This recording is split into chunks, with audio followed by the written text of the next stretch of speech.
exatamente porque as tipologias se misturam, elas não vêm puras. Por exemplo, assim, ó, um texto narrativo pode misturar, um texto descritivo pode misturar tipologias, tudo bem? Vamos falar. O texto de vocês, a prova de redação, é dissertativo argumentativo. Tradução desta conversa. Vocês têm de falar sobre determinado assunto, mostrar conhecimento de mundo e, ao mesmo tempo, vocês têm de convencer o leitor.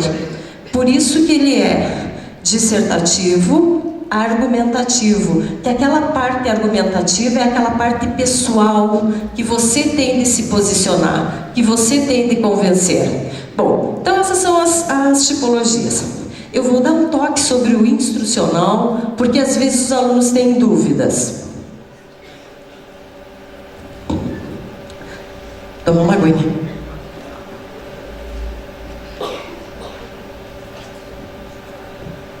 Ok, então diz assim, ó, os textos instrucionais, os teóricos inclusive, às vezes eles fazem uma confusão em relação a isso, mas eu vou ensinar um jeitinho de vocês decorarem os textos instrucionais.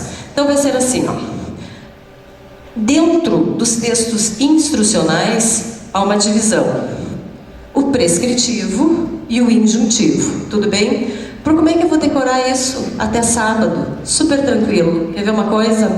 O texto prescritivo vai te lembrar assim, ó. O que é um texto prescritivo? Por que eu tenho que saber tudo isso? Depois eu vou dizer por que vocês têm que saber tudo isso, ok? Um texto prescritivo é aquele assim, ó. Você vai ao médico e ele te dá uma prescrição. A partir disso você decora. O que significa? Significa que um texto prescritivo não pode ser alterado. Dentro do texto prescritivo há muitos tipos, gêneros textuais. Quer ver? Ó? Você não pode mudar uma receita médica, você não pode mudar uma instrução de produto eletrônico, você não pode mudar leis de trânsito, porque o Enem quer saber se você sabe ler. E se você sabe os tipos de texto, os gêneros textuais e como cada um funciona na vida da gente. Então a plaquinha de trânsito está virada para cá, tu não vai virá-la para o outro lado. É absolutamente óbvio. Esses textos, artigos da Constituição, regras de gramática, mas eu não escrevo bem português, eu mudo as regras. Não, você não muda as regras, você escreve mal mesmo. Porque as regras estão postas e dadas, tudo bem? Então, essas coisas que eu estou dizendo, esses gêneros textuais que vocês não podem mudar, chamam-se prescritivos. Os textos que vocês podem dar uma mudadinha. Como é que eu sei que eu posso dar uma mudadinha? Conhecimento de mundo. Vocês sabem, nós sabemos que podemos mudar. A gente sabe que uma receitinha culinária dá para pôr um queijinho, um molhinho, dar uma mexidinha e não vai dar nada de errado. Então, esses textos permitem. Uma receita é um texto de instrução, mas como dá para dar uma mexidinha, eles chamam injuntivo. Então vocês têm que decorar: prescritivo, não muda; injuntivo, dá para dar uma mudadinha. Como se fosse um livro de autoajuda. Todo mundo que lê um livro de autoajuda não vai seguir aquilo ao pé da letra. Você sabe que pode dar uma mudadinha, ok? Então tá. Então inicialmente assim, ó, essas diferenças básicas, olhou o texto, você tem de saber se ele é do tipo descritivo, narrativo, injuntivo, prescritivo. E agora vamos para os gêneros textuais. Tudo. O Enem vai colocar N gêneros textuais para vocês, ok? Fábula, tira, história em quadrinhos, tudo isso vai estar aparecendo no... Mas o que é o segredo? O segredo, na verdade, para resolver a prova do Enem, chama-se assim, ó, fatores de produção de sentido de um texto. O aluno que não souber a teoria dos fatores de produção, isso é muito difícil, vou traduzir para vocês. Para fazer a prova do Enem, vocês têm de saber os fatores que produzem sentido em um texto. Ou seja, texto, contexto, situação sociocomunicativa, informatividade, relevância. Então você bate o olho no texto e sabe essas coisas. Vamos dar uma olhada nisso no detalhe para ver como é que fica. Então tá, vamos lá, repassando. Falou em gênero, qualquer tranqueira que aparecer, placa, folder, tira, charge, cartoon, carta de opinião, fábula, resenha, isso é o que nós chamamos de gêneros textuais. E tipologia é aquela coisa grande, a macroestrutura, ok? Fatores de produção. O que são os fatores de produção? Sempre, vocês vão olhar o Enem, a prova do Enem assim, ó. Quando você pega a prova, você olha o texto. Em seguida, a primeira coisa que um aluno tem que saber é olhar assim, ó. Onde este texto foi escrito, para quem foi escrito, com que intenção foi escrito. Olha só, vamos lá. Intencionalidade, situação sociocomunicativa, conhecimento partilhado, informatividade. Vou dar alguns exemplos. Se eu pegar, por exemplo, vou dar um exemplo bem que eu falo para os meus alunos. Se eu pegar e pego todos os dias o 0 Hora, e tem uma página que eu nem olho, tudo bem? Tem uma página do jornal do 0 Hora que eu nem olho. É aquela página que vem aquela charge de futebol, tudo bem? Ontem teve futebol, acho que era o Grêmio, sei lá. Nem sei se ganhou ou se perdeu, porque eu nunca acompanho, tudo bem? Grenal?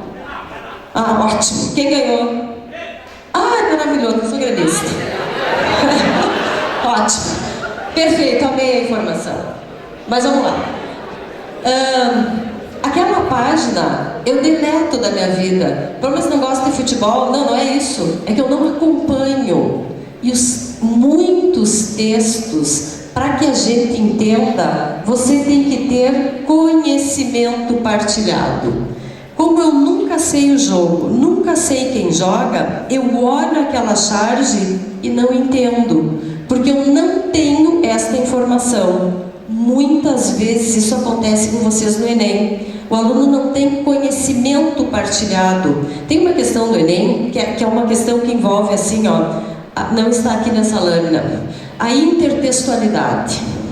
Um texto que conversa com outro texto. Bom, até tu descobrir que um texto está conversando com outro texto, e vamos combinar, a prova do Enem é de leitura. Você tem que ser leitor, leitor de mundo, tudo bem? Esses fatores assim, ó. Sempre que uma pessoa escreve alguma coisa, ela tem uma intenção. Nós dizemos assim para o aluno, quer ver, ó? Leu, segredo. Leu, pensou. Quando o aluno não entende a leitura de um texto, é porque ele está lendo palavras. O Enem não é para ler palavras. O Enem não é uma prova de ler palavras. O Enem tem que ser assim, ó. Leu, começou a ler o texto, começou a imaginar. E aí você começa a entender essa prova. Duas coisas são importantes que eu vou ficar reforçando até o final. Antes de começar a leitura do texto, a primeira coisa é assim, ó.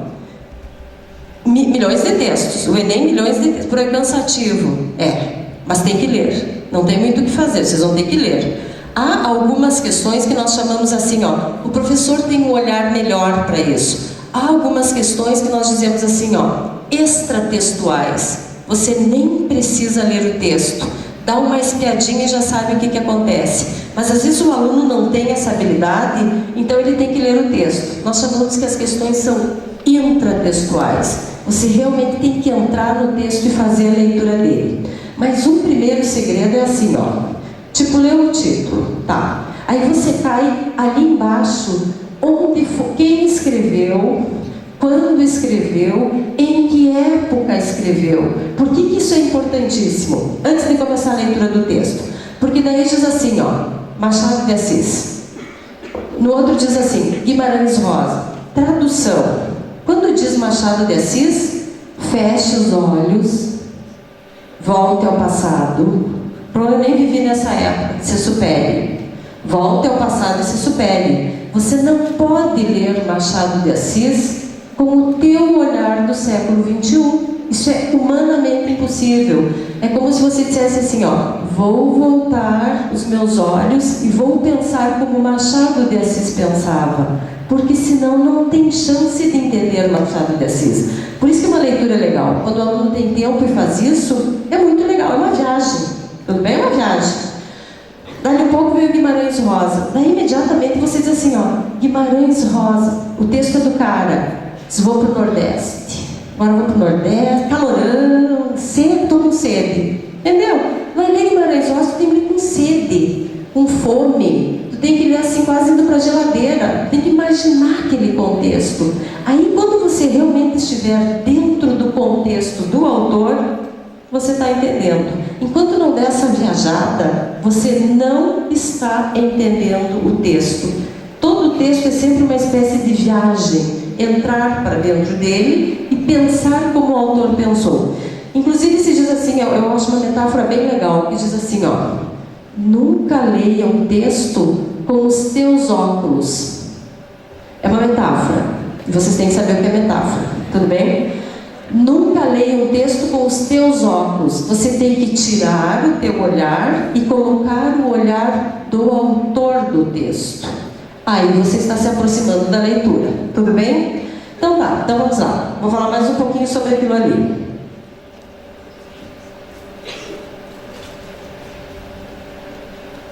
Importantíssimo para a compreensão da prova do Enem, a intenção. Todo mundo que escreve alguma coisa, escreve com uma intencionalidade. Em função dessa intenção, vem o tipo de linguagem, tá? Então vamos fazer assim alguns exemplos por enquanto orais, do tipo assim, ó. Se eu tenho aqui um público, mas aqui não é escrito. Todo texto do Enem pode ser falado, verbal ou não verbal, oral ou escrito. Tudo que vocês tiverem que ouvir e ler e pensar se chama texto. Então eu vou fingir que aqui a nossa situação sociocomunicativa, a nossa situação social de comunicação é com crianças. Então vamos imaginar, eles colocam lá um textinho e dizem ali no cantinho assim, palestra com crianças de até 5 aninhos de idade. Tá. Se é uma palestra com crianças de até 5 aninhos de idade, agora eu vou ler o texto. Eu li o cantinho ali, a referência. Não pode ser essa minha fala. Essa minha fala é ridícula. As crianças estariam pulando uma em cima da outra, enlouquecidas, e não estariam me ouvindo. Por quê? Porque esta situação sociocomunicativa não é para criança. Então a gente sempre sabe assim, um texto depende de quê? Da situação social de comunicação. Para a criança tem que ter um palhacinho e outra conversa. Vocês não, vocês ficam escutando, porque é exatamente a situação sociocomunicativa adequada.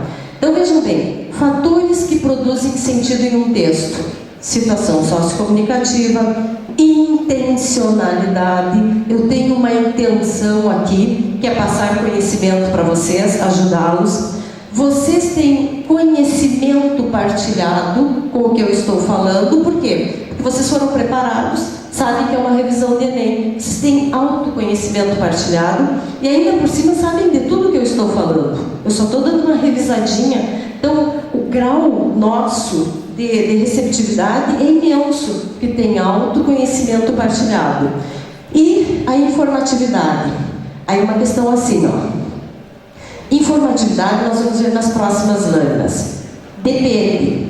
A informatividade sempre depende do outro. Vamos para a redação. Quando vocês estão escrevendo, tudo bem? Fazer um exemplo lá de redação. Vocês sabem que eu trabalho também com redação.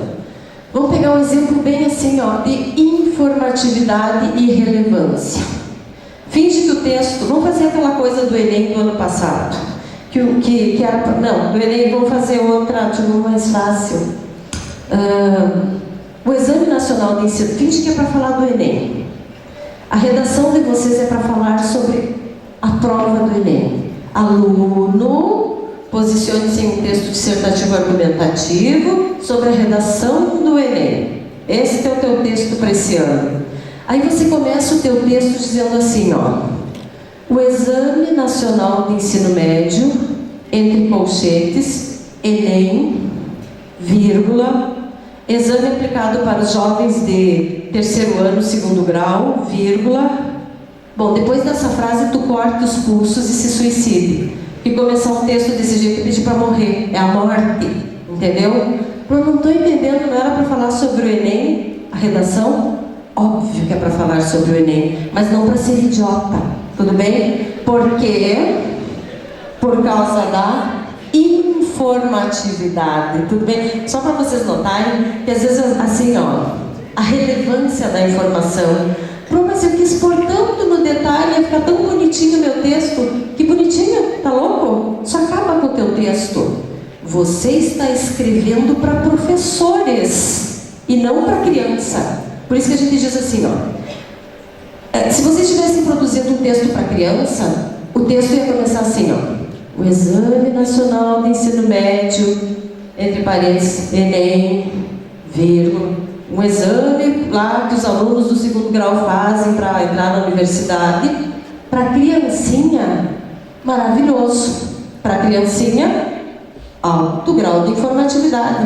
Eles precisam desta informação, tudo bem? Agora, professor não precisa dessa informação. Professor risca a frasezinha boba de vocês e detona, porque ela não tem nada a ver. No texto de vocês, só tem que ter coisas com alto grau de informatividade e não bobageira. E a prova do Enem de língua portuguesa vai dizer exatamente isso. Eles vão colocar os textos para vocês